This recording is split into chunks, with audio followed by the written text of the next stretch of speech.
Hey, family, good morning, good afternoon, good evening to you. Welcome to the Mental House Sports Edition with me, your host, Khadijah. I had to do this.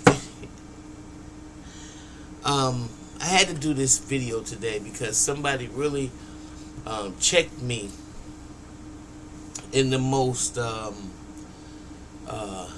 I would say, nicest way. It wasn't disrespectful, especially because it was a friend of mine. Okay, that's number one. So, a lot of y'all,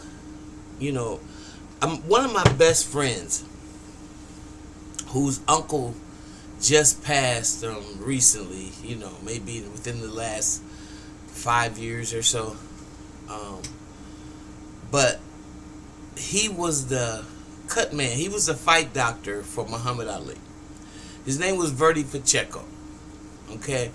And his really was Parenchio, but they shortened it to Pacheco when the family got over here from Italy. His parents came on the boat to Ellis Island. But anyway,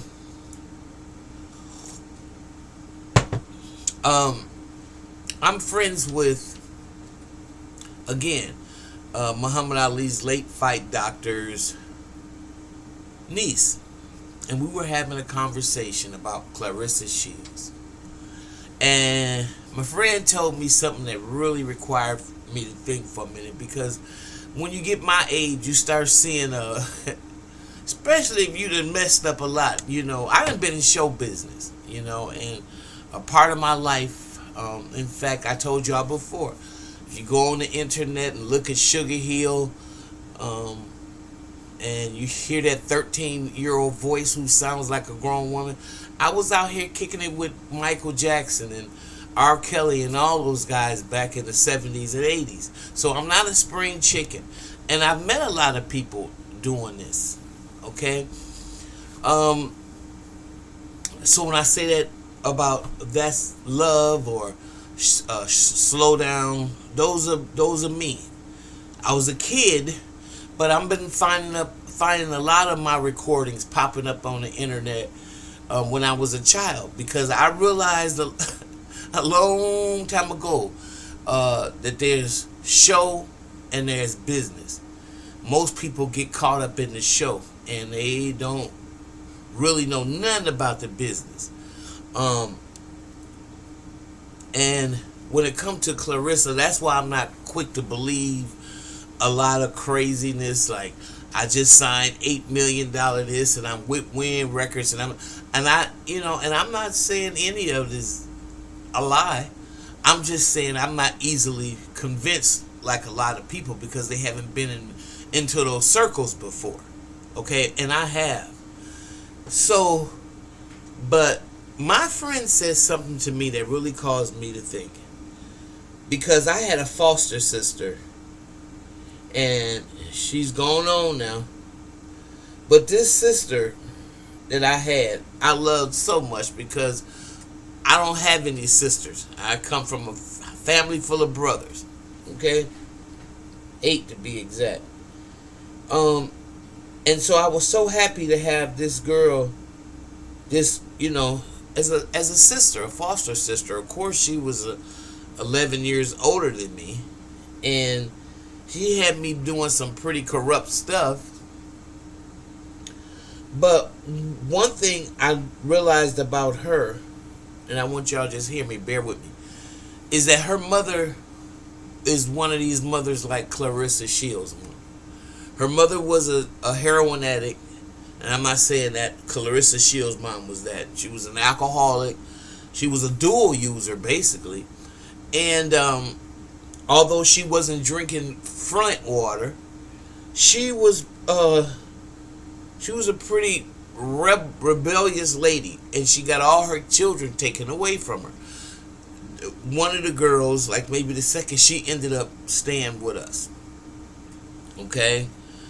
And I was excited because, for the first time, I had a big sister, and I was very happy, right?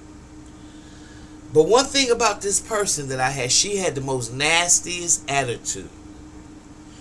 And her face even reflected that. Because she had grew up such a hard knock life. I remember a 3-year-old, and he was like 4, I'm sorry, a 4-year-old even saying to her, "Why your face look like that?" And it was not because she was a bad looking woman, it was because she had this aura about herself that was real disrespectful. And when my friend pointed it out to me, because she met my foster sister, and I ended up telling her about her and her backstory as we got older. She said to me, "You should be real familiar with personalities like Clarissa, because of what you experienced with," I'm not gonna mention her name even though she's not here. You had so much experience with her, and being kicked out of school and watching all these things, and don't you see the correlation or a connection with her and a person like Clarissa? I said, absolutely. Yes, I do. It's the abuse. Yeah. And it makes you unlikable. And it depends on how, a lot of times when parents are on drugs and alcohol, they can't give their children the direct eye contact, the one-on-one energy, just the interaction between a mother and a child that most people that are sane and rational give to their babies. That's the difference between your child coming up pretty much, and I'm not saying it's 100% foolproof, but these are the makings of why your child can turn out to be an asshole, or if it can turn out to at least have some manners and go on. You try to put them on the right path and see if they can make some better decisions. Now, my particular sister, nobody in her family was successful, but because she came and lived with us, which was horrible, she was fighting my brothers and all types of stuff. We learned a lot from her, and she learned a lot from us. She learned how to calm the hell down, and eventually she could go back to school. The tutor didn't have to come to the home anymore to educate her, because she learned how to conform to some degree and know she didn't have to fight about everything. Okay? So my friend asked me, she said, "What would you say to Clarissa if that was your daughter?" She said, "Because that's what I see when I see her." She said, I know she's a good fighter, although she just guarantees that Shade Shagreen is going to put a hurting on Clarissa. She said because Clarissa is too unfocused, and I kind of believe that, because I told y'all that in the last video. But what she said to me got me to thinking, and I don't want to be hard on her, because she's hard enough to like. Okay, and there's a lot of people doing a good job of just showing her, giving her the same energy she put out. However, me being a little older, I try to look a little better. That don't mean I'm all that now. It just means I try to look at it from a little bit different perspective. And when I watched that interview on the Breakfast Club, if Clarissa was my daughter, like my friend asked me,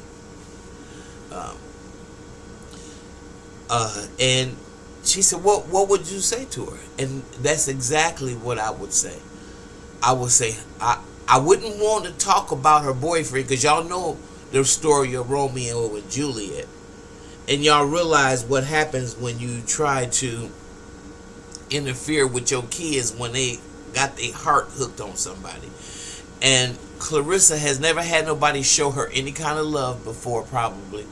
The way she acts as if she been running things, and now she got a little money and she can control the people that was in Flint or the guys that was in Flint. That ain't working with Pap. It's Pap from the city, okay? And it's a little bit different, okay? He's also a lot older, which should make him a lot more mature. That's why he's showing you a lot of things you've never seen before. However, Clarissa, you're not seeing all the signs. I would hope for your sake, so you won't come crashing down hard, because I'm not convinced that Pap is not going to go back to his wife. And because I really don't think you know what it encompasses when I ain't talking about just hit and miss type of relationships. So, I mean, you know, some dude got you pregnant, or you know, you had a baby by some woman that you really didn't care about. I'm not talking about that. I'm talking about somebody you actually made a commitment before God.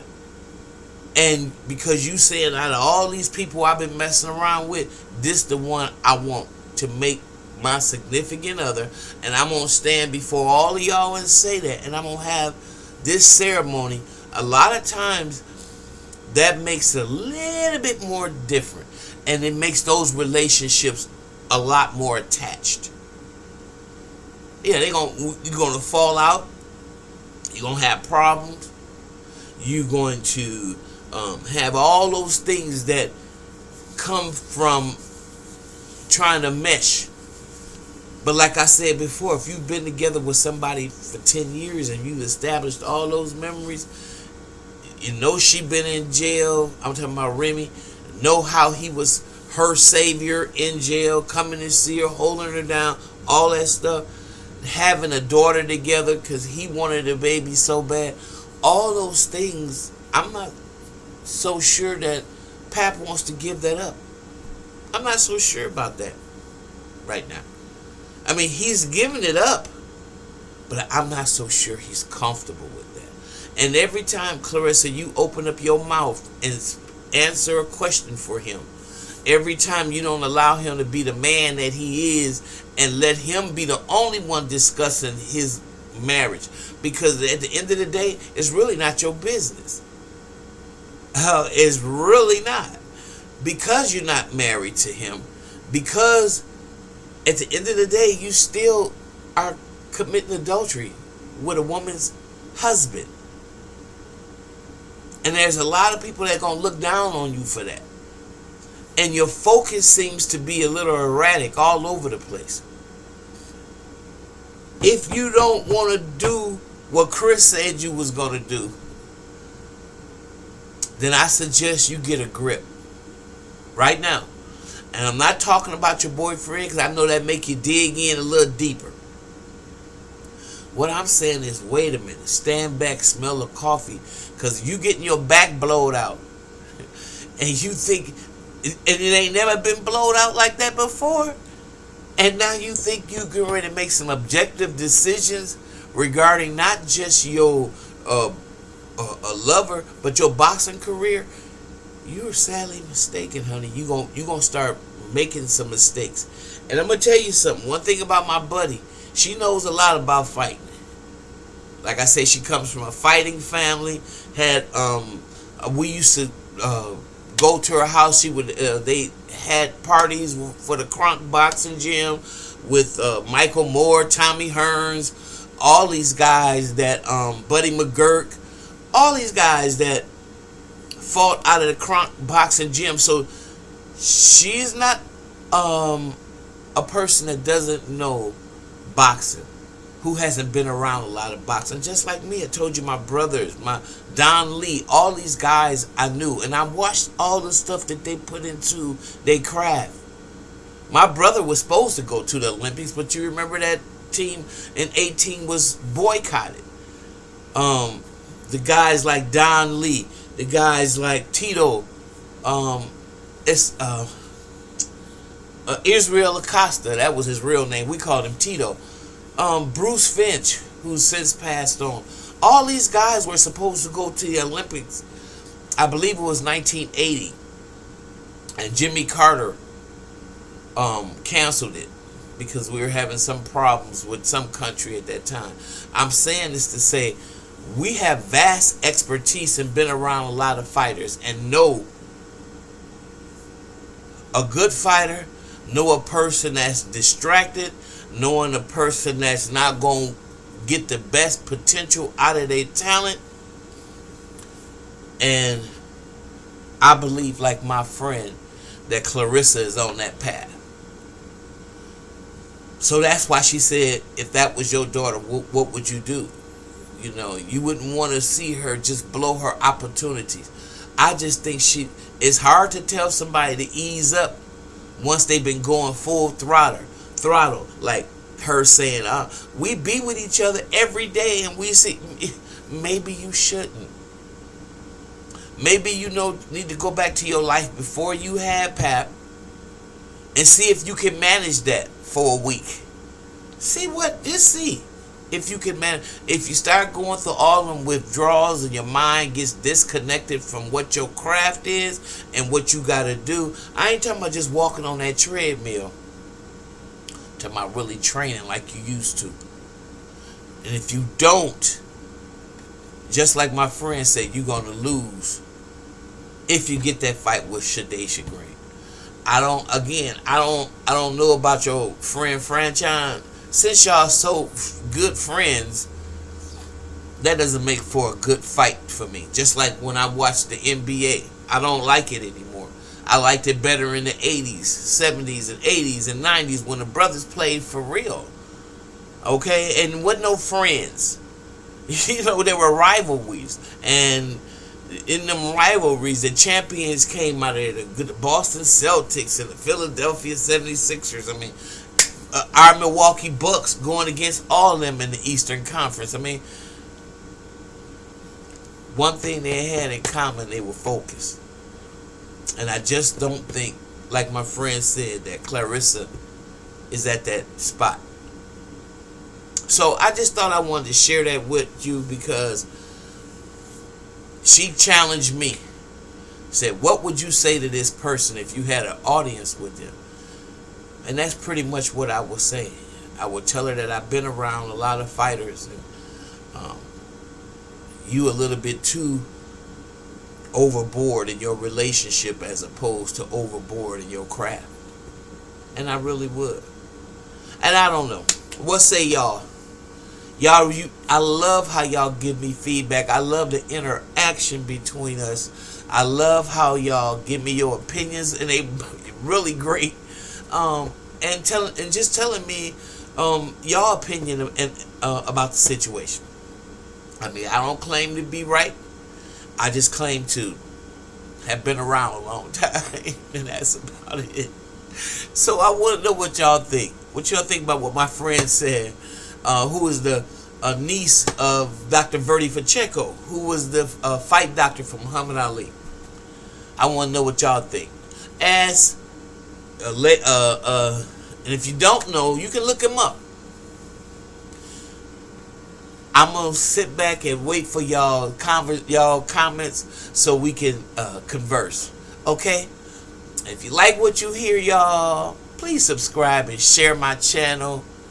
And I'm going to see you in the next video. Okay, bye.